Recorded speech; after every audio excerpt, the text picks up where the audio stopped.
It's Waxing Lyrical, baby. Hello, Waxers, and welcome to Waxing Lyrical with Mains and Dutch. I'm your host, Mains, my colleague, three-time All-Stars champion, on the run, Mr. Neil Dutton. How are we, Neil? Yeah, that's We Are the Champions. That's on Neil's phone, not mine. Neil, should we... After no week, one cares about your week fans. 10, Yeah, I was going to say. at week 10, I was 3-7. In the classic no one cares about your fantasy, this is no one cares about your fantasy, but you were 3-7, and somehow, by hook or by crook, and namely due to the same reason that the Green Bay Packers are about to make the playoffs, Mr. Aaron Rodgers, you've gone on a roll and won the league. It's not the size of the dog in the fight, it's the size of the fight in the dog. And our colleague and friend, Mr. Andrew Symes, went awfully quiet as he dominated the league from day one and got knocked out in the semi-finals. It's very hard to talk when you're choking. And boy was he. Done week 17, and as we quite rightly pointed out, we won't be talking about your fantasy matchups, because if you have a standard fantasy final this week, shame on you. Shame on the owner of your league, and fix it immediately. The owner of your league is a borderline sadist. As last week should have been the last. So what we're going to do is we're going to look through some what can only be described as Black Monday suggestions, which is Monday coming up and coaches getting fired. Then we're going to just do our teams of the week, but we're going to focus on, we're going to give you the games that matter as well. So it gives us that kind of idea around which games we may focus on or why we didn't focus on those games. But let's get straight onto it, and let's look at Black Monday. I'm going to add our loser drop for this, because they are going to get sacked.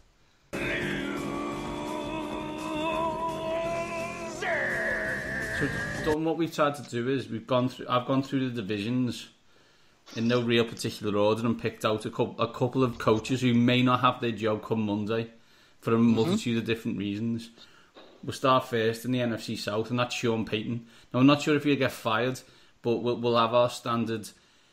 Someone's going to draft for Sean Payton, unbeknown to the fact he's had one of the best quarterbacks of all time and hasn't had a winning record in 3 years. Yeah, it's this idea that, people say that Bill O'Brien is a quarterback guru when he worked with Tom Brady. Sean Payton, offensive genius. He's worked with Drew Brees. So, and the year that Sean Payton wasn't there, Drew Brees didn't drop off in any appreciable way. The Saints aren't going to fire Sean Payton because it's going to cost them $36 million to basically have him coach somewhere else. And as much as you may not like someone, I think paying them $36 million to go away and not come into the office, it's a very Leeds or Chelsea thing to do. So I don't think Payton's going anywhere because, as I say, this basically the scale and standard of journalism linking him with other jobs has been borderline amateurish. It's just he might want to have gone somewhere last year. Yeah, so what? Last year's last year, unfortunately. Next one's on NFC North, and it's John Fox with the Chicago Bears. They stink, and there could be a shake-up on the cards. There's going to be a shake-up at quarterback. They're probably going to lose their best wide receiver. What did he do in Chicago? I think Fox probably has kept himself in the running because they haven't quit on him. The defense has been okay. They've just been put in bad positions by woeful quarterback play on the whole. I mean, Barkley had a few good games. Hoyer had a few good games. Cutler was awful. But they had a bloody good draft. I mean, Ryan Pace is in no danger because you look at some of the players he drafted. Jordan Howard, Leonard Floyd. These people, these are people they can build on. So I just think that you need a better offensive coordinator than Dowell Loggins. Let's put it that way. Whatever you do. But I think John Fox will probably escape, although he does break his run of getting to the Super Bowl in his second season in charge of teams.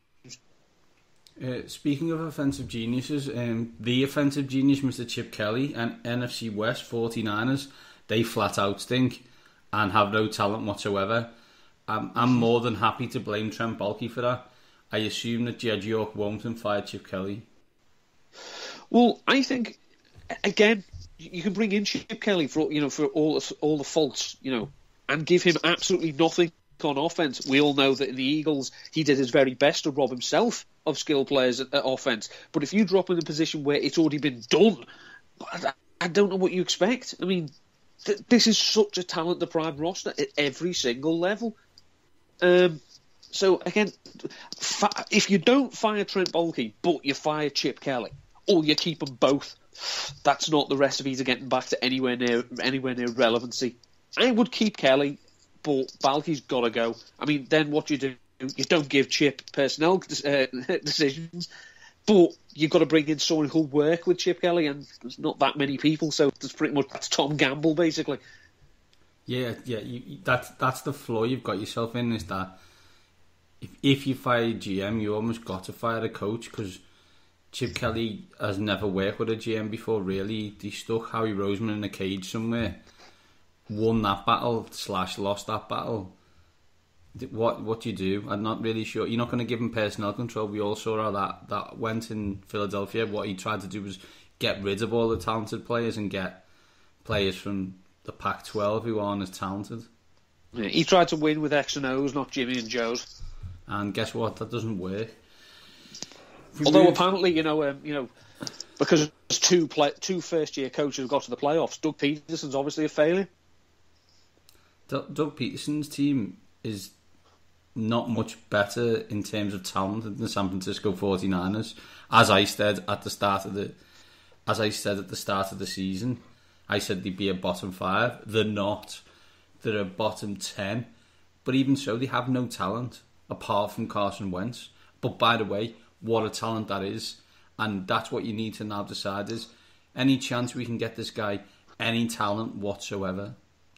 According to Brandon Graham, by the way, who I believe is Deshaun Jackson's agent, Deshaun Jackson has already signed a contract with Philadelphia Eagles. That's a great story. In my opinion, Deshaun's got about 3 or 4 more games left, Brandon. So shut your effing mouth and enjoy your January off. You say that to BG's face. I'm saying it from here. I'm not going to Philadelphia to say it. Hero. Thank you. If you move over to the AFC East, although rumours to the contrary, and that's Todd Bowles and the New York Football Jets. This team has quit in several areas, at several positions on Bowles. And unfortunately, you have... Who'd have thought after 2 seasons Brandon Marshall has turned into the locker room lawyer? Who'd have thought this could possibly have happened? Sheldon Richardson is a disgraceful human being. Someone is going to give up an awful lot and very quickly regret it. If they get blown out at the weekend by the self-imploding Bills, I think Bowles could go.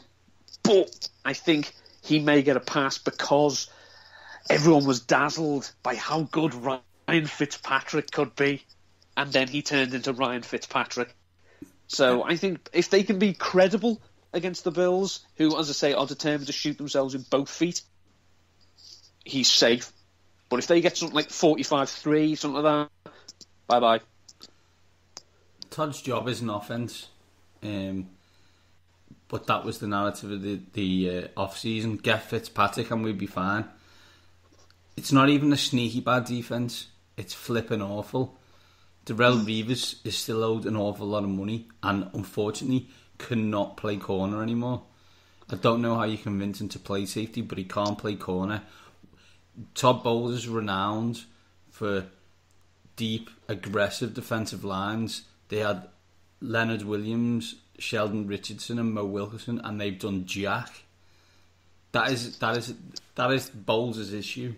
If you're angry New Yorker, is you've got a defensive line that should work.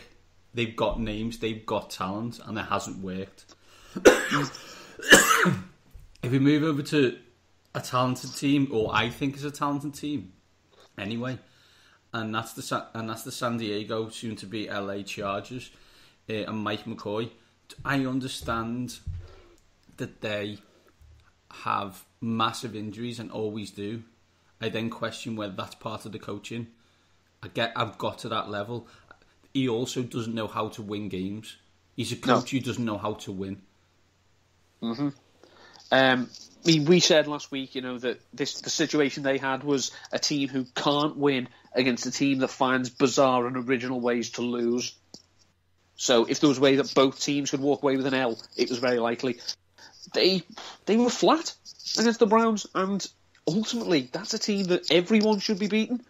And that comes down to, that's the coach. That comes down to the coaching. If you cannot get them ready to say, look, boys, these are crap. These are, these have got absolutely nothing going for them. Just turn up, do your job, and let's get out of here with a W. To go in as flat as the Chargers did, I'm sorry, it reflects on the coach. Yeah, I agree. If we move over to the AFC North, big win for the Cleveland Browns. More just for everybody's self-esteem and mental fortitude that they won a game. No one wants to be that team that goes 0-16. And he showed in the team, and he seemed to love Hugh Jackson. But let's not forget, the Cleveland Browns are mental. So could they fire Hugh Jackson? They could. I don't think they will. I mean, I think, given the due, they do seem to be committing to this idea of, long-term project. Give DePodesta, Sashi Brown, Hugh, give them all a chance. Because basically there's no point in doing what they did, acquiring all these draft picks for last year, for this year, for next year, to fire the coach after one season. Some of them, some of the younger players, I mean, they went in with Sprogs. I mean, they basically spent the first 15 games of the season bringing knives to gunfights. But, it starts and ends, as we know, with the quarterback. The answer to their quarterback ills is not on their roster. So it's a case of, well, there's no point bringing in a grizzled vet again next season, because then you're still kicking the can further down. So we're going to bring in a rookie. Okay, you're going to start him? Well, that's fine. That's another season of growing pains. So there's no point there really is no point firing Hugh Jackson. Have they been good? No. Have they been outclassed at times? Yes. Could he have coached better? Probably. But what would Belichick have done with this team? Seriously. I honestly don't think he'd have done much better. No, I don't tend to disagree with that. And he probably would have, because he's a wizard. An evil wizard, not like a nice wizard. More like a dark overlord. What I will say is that for the Browns, maybe their quarterback is on the Bills roster. Last division, AFC South. Sorry, Chuck Pagano is in a gots-to-go situation. He's got 16 games out of Andrew Luck, and they stink. Yeah, they're awful. The logic of drafting Philip Dorsett continues to baffle me. It's not that they don't use him; they try and use him. He's crap. I'm terribly sorry. He's could he be a serviceable wide receiver 3? Well, if Kenny Stills can be, then yeah. But pretty much they paid a first round draft pick for Kenny Stills. Who does that? So it's again though. These two should have been fired a long time ago. There's no point keeping one and the other. Literally, call them in separately. Give them a painting of Spitfire. Let them go. But RSA's crackers. So, and this is another one. This is the first time since, I think it's 98, 99, they've missed the playoffs in consecutive seasons. They are not a coaching change away from the playoffs. The roster is terrible. It's genuinely low on class. Again, I'm not going to say similar to the Philadelphia Eagles, because they do have a quarterback. They've got a great wide receiver. They've got a 34-year-old running back. They've got no defense. I'm actually doing some research. If I played devil's advocate before you give me the research, right? Yeah. Peyton Manning, Marvin Harrison, Edrin James, bums, won 13 games every year until he met the Patriots. Yeah. So this is a coaching issue. This isn't new in Indianapolis. They've been talent poor on the roster. Okay, Bob Sanders was excellent, and when he won the Super Bowl, that was why. Yeah, he played 3 games a year. That's a cool story. Never played. Yeah, I'm doing the research. It's every team's key free agent decision. Someone whose contract's expired. I literally cannot think of anyone whose contract is expiring on the Indianapolis Colts worth a lick of shit that they should be determined to keep. I mean, Jack Doyle is he's an exclusive rights free agent, so that's not a bidding war. That's a sign this or don't play situation. You look at the rest of them.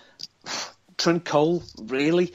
The best thing you're going to be remembered for this season is you did Derek Carr. Congratulations. It's not a dirty hit. I'm not having a go. I love Trent Cole. But at his age, he doesn't fit a 3-4. Robert Mathis.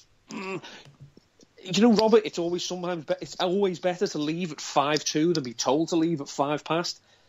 I mean, they're just crap.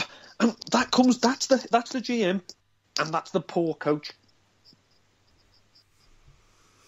They're Black Monday, and we'll find out soon enough, and we'll tweet about it. I'm at Mandy7, at N13, obviously for Neil, and together we are at waxing_lyrical. Been quiet over the Christmas period, sure to pick up steam when I get back to work and I actually pretend to do work. Before we do the teams of the week, Don, I just want to quickly go through some games of the week to give people an idea of what they need to be looking for. The games of the week. Touchdown, 85 yard. He's going to score. He's going to score. He's going to score. Touchdown.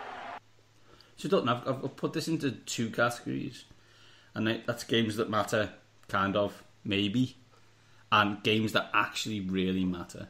First one in the maybe matters is Chiefs or Chargers. Obviously, Chiefs need to win to keep the 5 seed.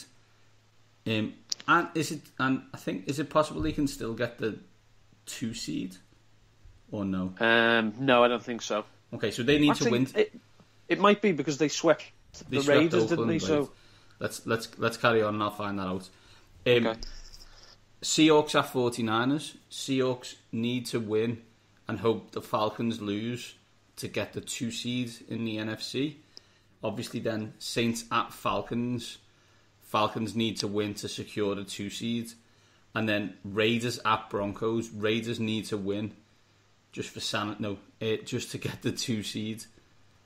So they're the 4 maybe matter games in terms of the games that actually matter. A weird one that people won't be thinking about, and that's New England at Miami.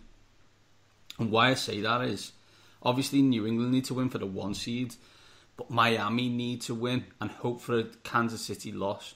And I'll explain why. Because if that doesn't happen, Miami's road to the Super Bowl, not saying they're getting there, but say they needed to get that, there's one side of the draw or the other.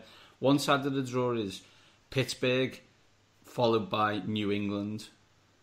The other side is the Texans, followed by the Raiders. With Matt McGloin at quarterback. Correct. So you're going to play Phil Savage. I know it's Tom. Tom Savage. I know it's Tom. And Matt McGloin, or Ben Roethlisberger and Tom Brady. Surprised you went with Phil Savage, former, scout and GM of the Browns, and not someone like, Fred Savage. Fred Savage, should have gone Fred. What about Fred? Or Ben Savage. Ben Savage, obviously. Yeah. Corey. And Wonder Years and Boy Meets World. So that the AFC is crazy in that kind of situation. Obviously, small NFC East matter of Giants at Washington. Washington need to win to secure the 6th seed, obviously, unless the Detroit Lions and the Green Bay Packers do a 1974 Germany World Cup campaign and draw 0-0 while passing it sideways to each other in their own half. Because if they both tie, somehow they both make the playoffs. And then obviously the biggest game of the week is Packers at Lions. Basically, winner gets in, loser goes home. Brawl for it all. It is a brawl for it all. It is a brawl for it all. In terms of Oakland, if Oakland lose and Kansas City win, Kansas City get the 2 seed.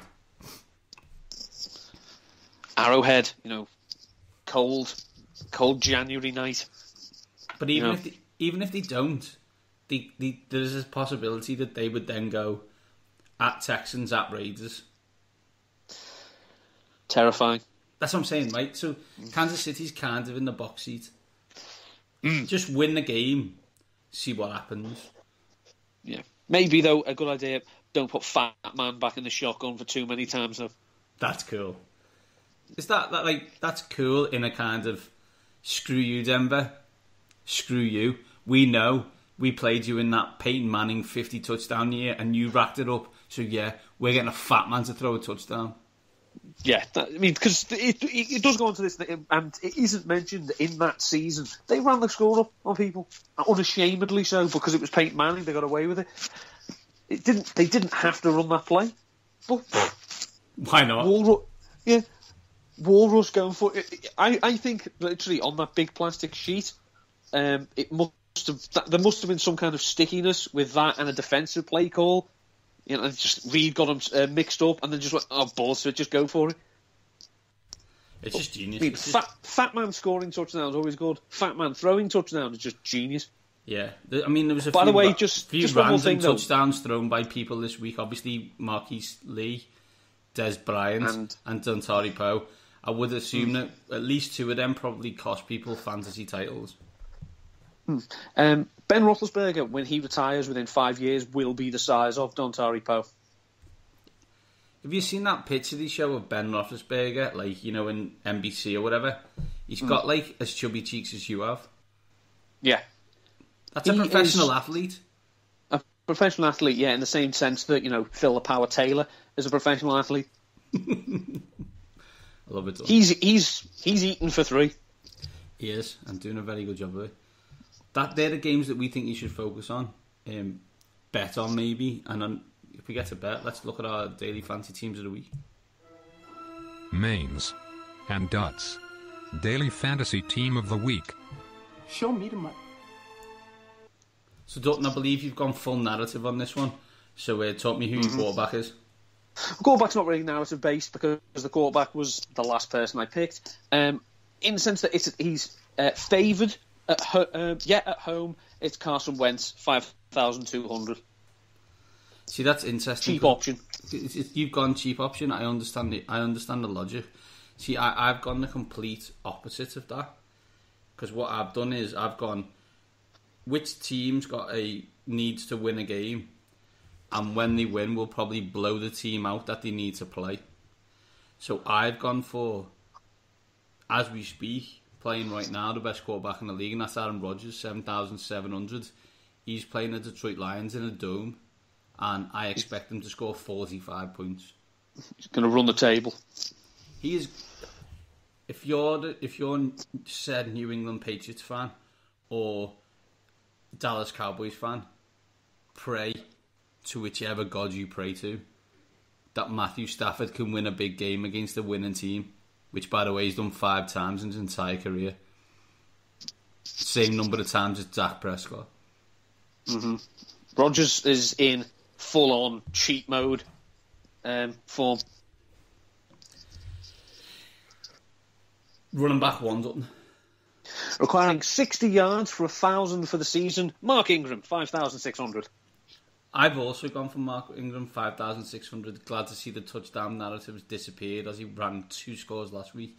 He's also played Atlanta, and we all know that Sean Payton will do something ridiculous by putting like 35 points on the Atlanta Falcons this week. Because reasons. Because he can. Running back 2, Dutton. Boyzone and Meatloaf both did a song called, it had the same title. It was called No Matter What. Does that give you a hint as to who this gentleman is? That's Mr. David Johnson. Yep, 9,800 because the Rams stink and he's David Johnson. He is. They're both true statements done. He is David Johnson and the Rams do stink. As someone said to me once, bring what got you to the dance. And last week, what got me to the dance in the rummy 100 personally, which I came second in, big ups to me, not just Dutton, the fancy expert, was the Kansas City effing Chiefs, and they're going to do it again this week, and I'm going to take Spencer Ware again. He's 5,500, and he's playing the San Diego Superchargers, who aren't super. Wide receiver 1, Dutton. 300-yard receiving games in his last 3. Maybe his last game for his current team. 5,600. Deshaun Jackson.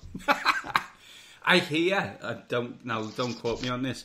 I hear that Deshaun Jackson has been known to do some spectacular things against the New York Giants. Don't know if you've heard. Seriously, the look on Tom Coughlin's face as he chews out Matt Dodge or Craig Dodge, whatever his name is, when that punt return goes in, is it's an image I will take with me to the grave. It's genius. It's genius. It's nearly as good as all the times I've seen him back into the end zone as a Washington player against Philadelphia, which I believe he's done 5 times. The best thing is, and this is where he doesn't have to get an awful lot of credit, against the Giants, he backed across the field, made sure the clock had expired, and then backed in. Yeah, absolutely brilliant. That's some sense. My wide receiver one is against the Kansas City Chiefs, because Phil Rivers loves to throw, and it's Dontrell Inman. He's 5,300. Who's your wide receiver? He's had a sneaky good season. Yeah, they've got a lot of talent. That's what I'm saying. That's why Mike McCoy should be fired, and he should hire someone along the lines of Kyle Shanahan. Wide receiver 2, Dutton. The only wide receiver in Arizona who likes scoring touchdowns, Mr. J.J. Nelson, 4,600. We said the Rams, they've started bleeding yards, fancy points and touchdowns to wide receivers. Nelson's shown as well he can be used in the ground game. So yeah, we'll go with Speedy JJ. He is playing. My wide receiver 2, Dutton, is playing the second-ranked pass defense. So I should be avoiding him at all costs. But why would you avoid a former Hall of Fame player playing his last game? Ice it up, son. It's Steve Smith, senior, 4,900, and he's playing the Cincinnati Bengals. If he doesn't get 150 yards and a touchdown, I will be stunned. Absolutely floored.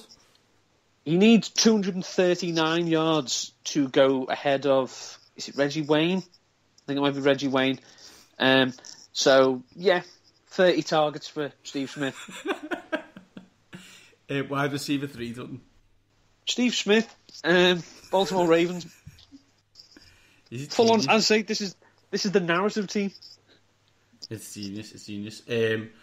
Wide receiver 3 for me is, again, as I expect New Orleans Atlanta to be some kind of awesome shootout. I've gone the New Orleans side again and gone Willie Snead. He's 5,400. I can dig that. Who's your tight end, Dutton? Well, he's been okay the last few weeks. The Chargers are middle of the table when in terms of fancy points given up to tight ends. Why not Travis Kelce? Why not Travis Kelce indeed, Dutton? Again, same with Spencer Ware. Travis Kelce's 39 daily fantasy points last week were massive for me. $5,000, get him in. Let's be honest, he's the best, as we speak right now, he's the best tight end in the league. Did you see his tweet with the DraftKings graphic showing his points? No. He tweeted, "Merry Christmas, you filthy animals." And I should have responded back, "Yes, Travis, yes indeed." Who's your flex, Dutton? Needing 2 touchdowns for the all-time tight end touchdown record, Antonio Gates. Now the Chiefs rank 3rd in terms of fewest fantasy points allowed, but I'm chasing narratives here. He's 3,800. I've gone, because I've got loads of money left somehow, I've gone for The anti-mains? The anti-mains. T.Y. Hilton, trying to become the leading receiver in the league. And as you said, the only one of 2 people with any talent on the Indianapolis Colts. So Andrew Luck to T.Y. Hilton for 2 scores and maybe 90 yards. Bingo. Who's your defense, Don? The Bills, because they're playing the Jets. And, the Jets' revolving door at quarterback. They're all awful. Quite literally, there is more quarterback talent in this house at present. And I'll just for in the interest of full disclosure, I can't throw a spiral.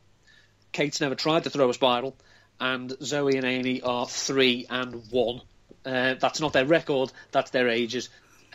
But I'd rather have any of this 4 over Hack and Fit, quite frankly. But good news though, Darrell Reeves had 2 interceptions at practice today. Well, whoop-de friggin' do. Isn't 2016 ending on a high for someone? You know when someone tweets that, did he tweet it ironically, like in a "I'm going to set up the world of comedy NFL" Twitter so they can make as many one-liners, quote tweets as possible? I would hope so. I hope so too.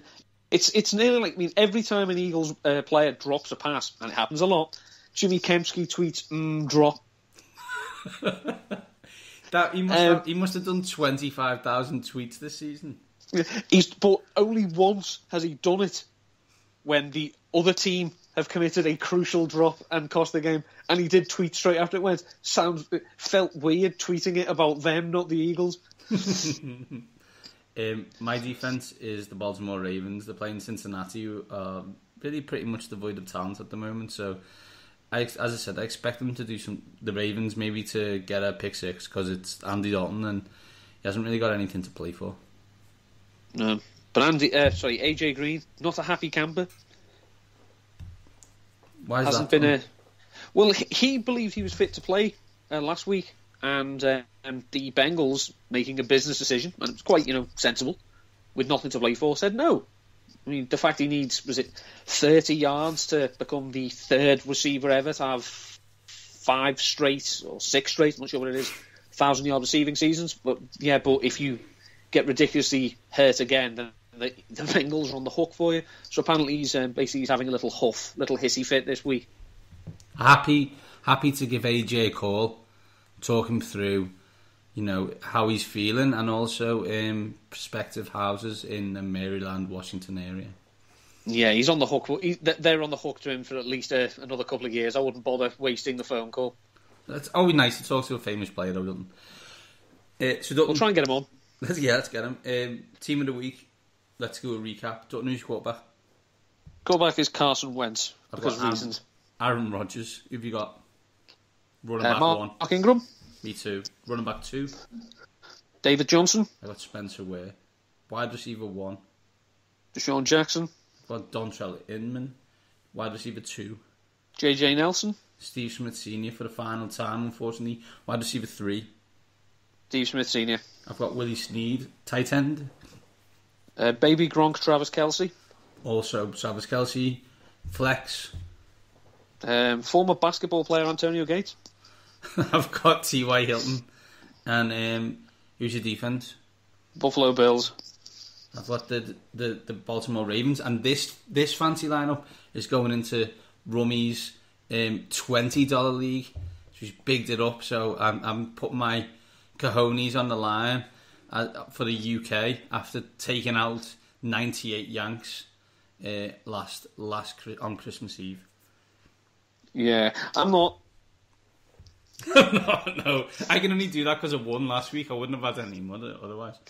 Yeah, I'm good with not doing this type of thing. Dutton, as this is the last show of 2016, thank God this year's soon to be over. Any final thoughts? I cannot wait until midnight on the 31st of December when this year finally dies, because quite frankly, I'm spent.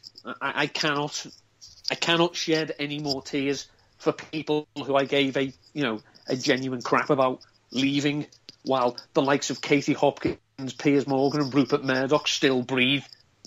Yeah, you've go home. 2016, you're drunk. This has been Wax. George R.R. Martin should not write years again. Yeah, this has been Wax and Lyrical. We'll see you in 2017.